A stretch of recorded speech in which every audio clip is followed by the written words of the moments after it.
The morning Richard Calloway handed me his house key, I had grease under my fingernails, a half-eaten granola bar in my jacket pocket, and absolutely no idea that one small favor was about to rearrange my entire life. He dropped it on my workbench like it was nothing. Silver key on a plain ring. No ceremony, no warning. You live 2 streets over, he said. Nora's going to her sister's for the week. Just make sure the plants don't die. That was it. No please. No, thank you in advance. Just Richard being Richard. My name is Connor Hale. I'm 31.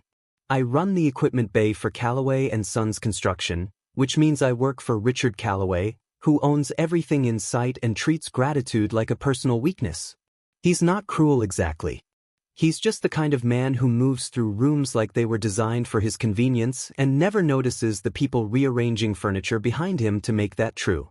I had worked for him for 4 years. I knew how to read his moods, manage his schedules, and stay quiet when staying quiet was the smarter choice. I did not know his wife well. Not really. I had met Nora maybe a dozen times at company events. The kind of events where Richard talked business with his back to the room, and Nora stood near the food table making sure everyone felt welcome, which was a job she did without seeming to try. She was somewhere in her early 40s, warm in a way that caught you off guard, with dark hair she usually wore up and eyes that noticed things Richard never did. She always remembered my name, which sounds like a small thing until you've spent 4 years watching the man who signs your checks call you by the wrong one. I told myself I was doing it because Richard was my boss, and you didn't tell your boss no over something as harmless as watering plants. That was the practical answer. I stuck to it. Nora's house sat on a quiet block lined with old oaks, the kind of street where someone was always mowing or planting or washing a car in the driveway on a Saturday morning. I let myself in on a Tuesday after work, still in my Calloway & Sons jacket, and stood in the entryway feeling like I had wandered into someone's life without quite being invited. The house was nothing like Richard's office. His office was steel and glass and plaques on every wall. This place was warm. Books on the shelves in no particular order.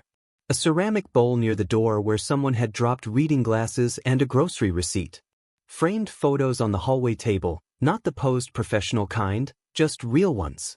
Nora laughing at a table somewhere, Richard looking uncomfortable in a fishing vest, and a younger couple I didn't recognize. The plants were everywhere. And I mean everywhere.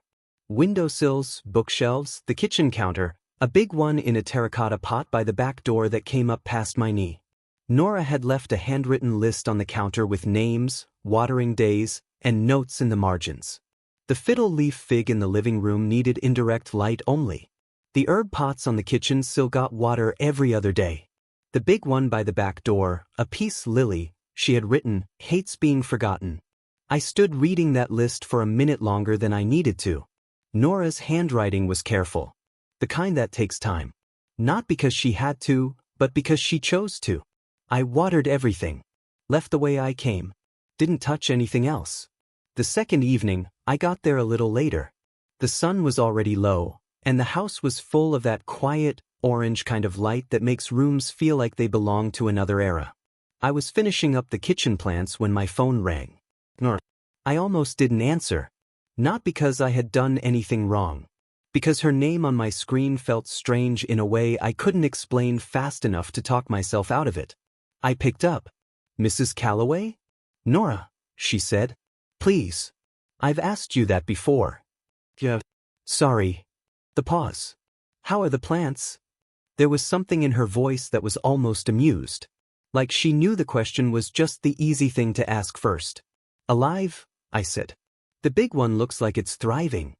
She laughed softly. She does that when someone pays attention. Connor, I wanted to call and say thank you properly. Richard probably just handed you the key and moved on. I looked at the key sitting on the counter. More or less. That sounds right. She paused. Thank you. Genuinely. It means a lot to know someone is keeping an eye on things. I said it was no trouble because it wasn't.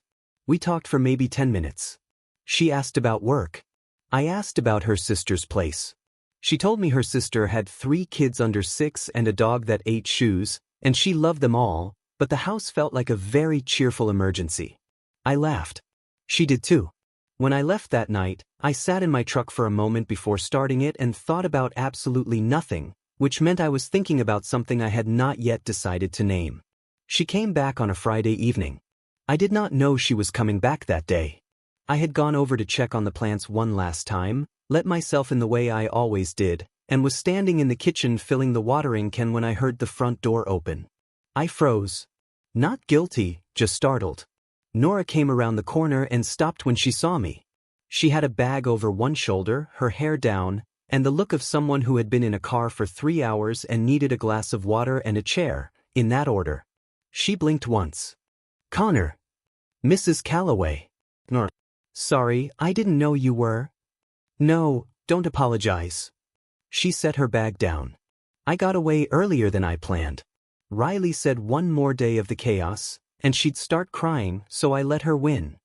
She looked around the kitchen. Then at the plants on the sill, full and green and not the least bit neglected. Her face did something quiet and unguarded. The kind of expression people don't plan. "You even did the herbs," she said. "Your list was specific." She turned toward me, and there was something in how she looked at me then. Not dramatic. Nothing like that. Just direct in a way that felt uncommon. "I owe you more than thanks," she said. The kitchen went still. The watering can was still in my hand. I didn't know what to do with that sentence, so I set the can down and said, "You don't owe me anything. It was a favor." "I know." She moved to fill the kettle. "But there's a difference between doing something because you're asked and doing it as you meant it." I stood there and could not think of a single smart response to that. She made tea.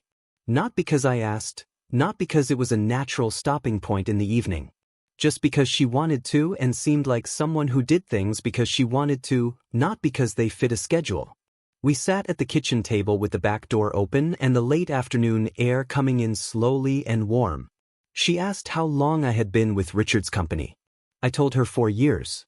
She nodded like that number meant something to her. "You like the work?" she asked. I thought about that for a second. "I like equipment," I said. "I like knowing how things run. Whether I like working for your husband is a different question." She smiled into her mug. "That was a very careful answer." "I know." She looked toward the window. "You don't have to be careful here." That stopped me. Not because it was a big statement. Because it was said plainly, without any performance behind it. She wasn't trying to pry. She wasn't setting a trap. She just said what was true and let it sit. I leaned back in my chair. "He's a good boss when things are going well," I said. "When they're not, he needs someone to absorb it, and I've gotten good at being that person." "Does he know that?" Nora nodded slowly. "Richard is very good at being the center of every room," she said. "What he's not good at is noticing the people holding the walls up." I looked at her. She said it without bitterness. That was what struck me. Not angry, not resigned. Just honest, the way someone is after they've had a long time to make peace with a particular truth. We talked for over an hour. The kind of conversation that doesn't announce itself as important until afterward, when you're driving home and replaying the parts you didn't expect. She talked about the house, about how she had planted the peace lily the year they moved in and almost killed it twice before she figured out what it needed. I talked about a '67 Mustang engine I was rebuilding in my garage on weekends, which I had never mentioned to anyone at work because it had nothing to do with work, and Richard wasn't interested in things that didn't. Nora was interested. She asked questions. Real ones. Not the kind of people who ask while they wait for their turn to speak, the kind that meant she was actually listening. What got me into engines? Whether I had always been the type to fix things or if that was learned. I told her my grandfather had a garage in rural Ohio, and summers spent under old trucks with him were the best education I ever got. She looked at me then in that direct way she had. "Someone taught you to do things right," she said. "That shows." I drove home with the windows down even though the evening had grown cool. That was nothing and I knew it. I just was not ready to decide what it was. A week passed. Normal things happened. Richard chewed out a subcontractor on a Thursday, and I spent an hour smoothing that over. Equipment deliveries, site schedules, and invoices that didn't line up. The ordinary machinery of keeping Richard's world running. Then Nora texted. I stared at my phone for too long before I read it. Simple message. Said the fiddle leaf fig had dropped 2 leaves, and she was worried she'd overwatered it. Asked if I guessed what it needed. I wrote back that it probably wanted more light. Move it closer to the window, but not direct sun. She sent a picture 20 minutes later. The plant was repositioned near the glass. Then one word. Better? I smiled before I thought about it. Told her to give it a few days. She wrote back, "You're better at plants than you think." I set my phone face down on the workbench because something in my chest had shifted, and I needed a minute to let it settle. The following Saturday, she was in her front yard when I drove past on my way to the hardware store. She had gardening gloves on and a canvas bag full of weeds at her feet. She looked up when she heard my truck slow down. I didn't plan to stop. The truck just did. I rolled the window down. "How's the fig?" She pulled one glove off. "Growing a new leaf." She almost looked proud. "I told you." She looked at the bag of weeds, then back at me. Her hair was loose, and there was a smudge of dirt near her jaw she hadn't noticed. She looked nothing like the composed woman I had seen standing next to Richard at company dinners. She looked like herself. Whatever that meant. "Are you busy?" she asked. I held up the hardware store list. She looked at it through the window. "I have a gate hinge that's been loose since spring, and I keep meaning to call someone." I turned the engine off. I want to be clear about what the next few hours were and what they were not. I fixed a gate hinge. She held the flashlight even though it was full daylight, which made me laugh, and she claimed it was for precision. I found 2 other things that needed tightening while I was at it, because once you start looking, you always find 2 more things. She made lemonade from actual lemons, which is rarer than it should be, and we sat on the porch steps afterward with our glasses and didn't feel any particular need to fill the quiet. That was the thing about being around Nora. Quiet didn't feel like a gap that needed filling. It felt like the weather. Natural. Just the shape of the afternoon. She said at one point, "Richard doesn't understand why people like doing things by hand." I said some people think efficiency is the whole point. "And for you it isn't?" I looked at the gate. "The right way takes longer," I said. "But it holds." She was quiet after that for a moment. Then she said softly, "I wish more people thought about it that way." I turned to look at her. She was looking at the gate, not at me. But there was something in the line of her jaw that told me she was not only talking about gate hinges. And I sat there with my lemonade and let that sentence be as large as it needed to be. I should have known that Richard would hear something. Small neighborhoods and people with too much time and too little grace will always find a way to make something out of nothing, or in this case, out of something they couldn't correctly identify. He called me into his office on a Monday morning.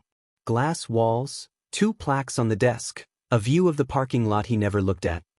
He sat back in his chair and watched me cross the room like he was deciding how much this conversation needed to cost him. "Heard you've been by the house a few times." I sat across from him. "The plants. You asked me to."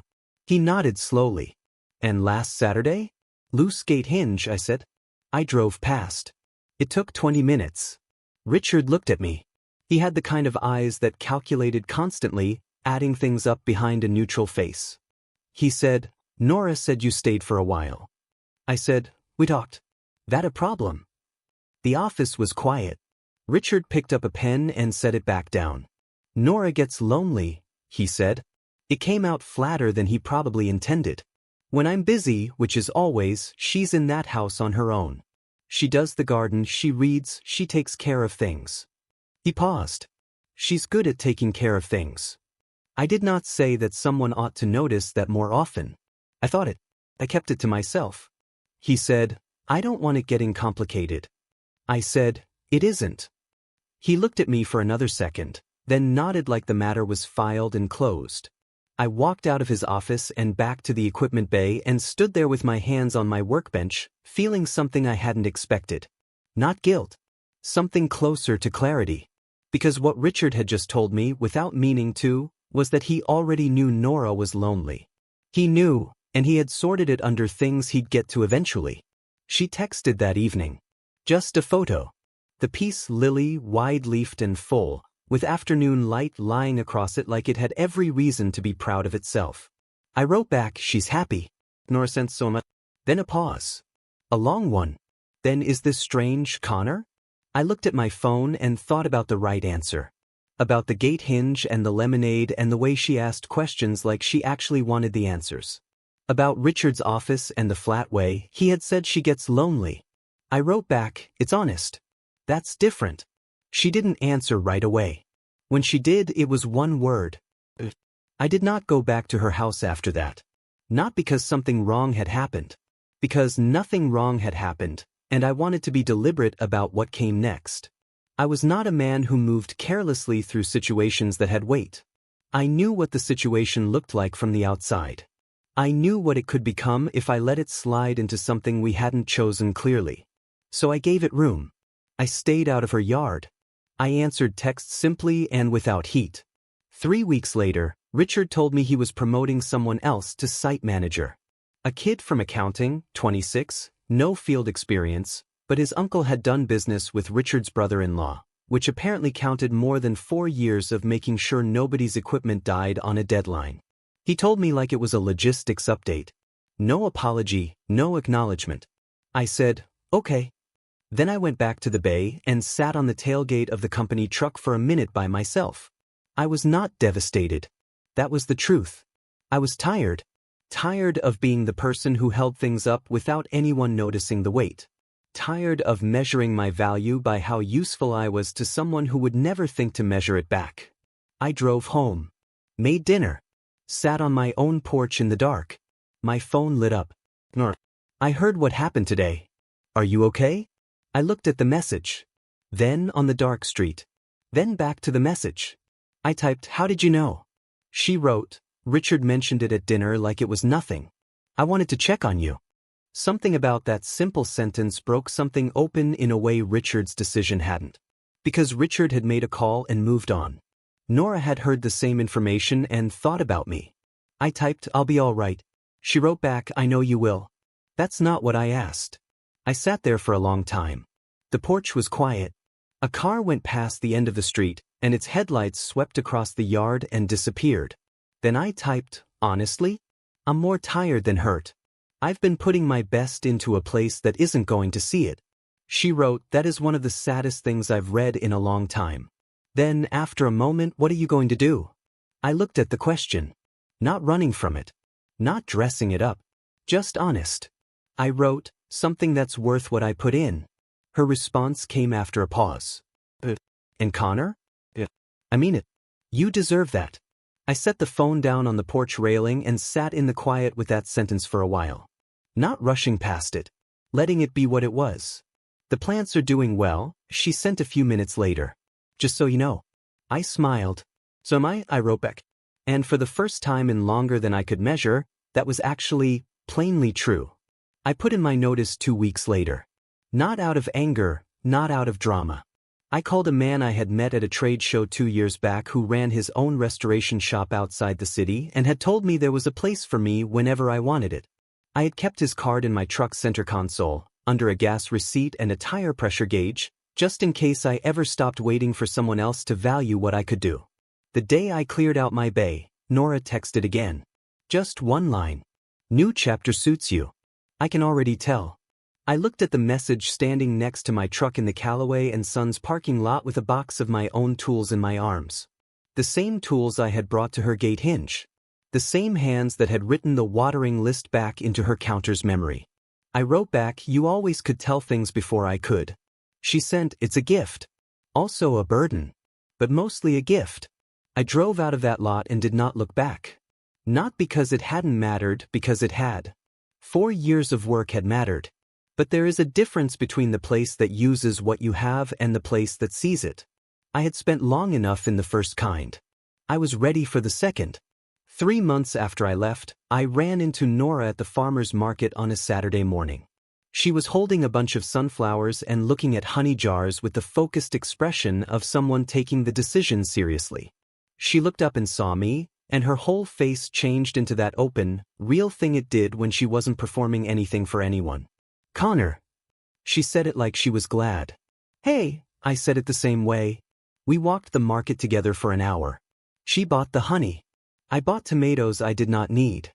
We got coffee from a stand near the end of the row and sat on a low stone wall in the weak October sun and talked like people do when they've already done the hard work of being honest with each other. She asked about the new shop. I told her it was the right fit in the way a thing clicks into place after you've been forcing the wrong shape for too long. She said that was exactly how it sounded from the outside. I asked how things were at home. She looked at her coffee. "What?" she said. "Which is fine. I've gotten better at knowing what kind of quiet I can live with." I said, "And the kind you can't?" She looked up. "The kind that tells you something important is missing." We sat with that for a moment. Cars moved on the street behind us. Someone nearby was selling apple cider, and the smell of it came through warm and sweet. I said, "This isn't nothing." She looked at me steadily. "Is it?" "It isn't. I know the shape of what comes next is slow and careful and worth more than a rushed version of itself. I know it comes with complications and conversations that haven't happened yet. I know there are no clean lines in lives that have already been lived in." But I looked at her sitting there in the October light with her sunflowers and her honest eyes, and I thought about a peace lily that almost died twice before someone figured out what it needed. Sometimes the thing that's been struggling just needed the right kind of attention. Sometimes so do you.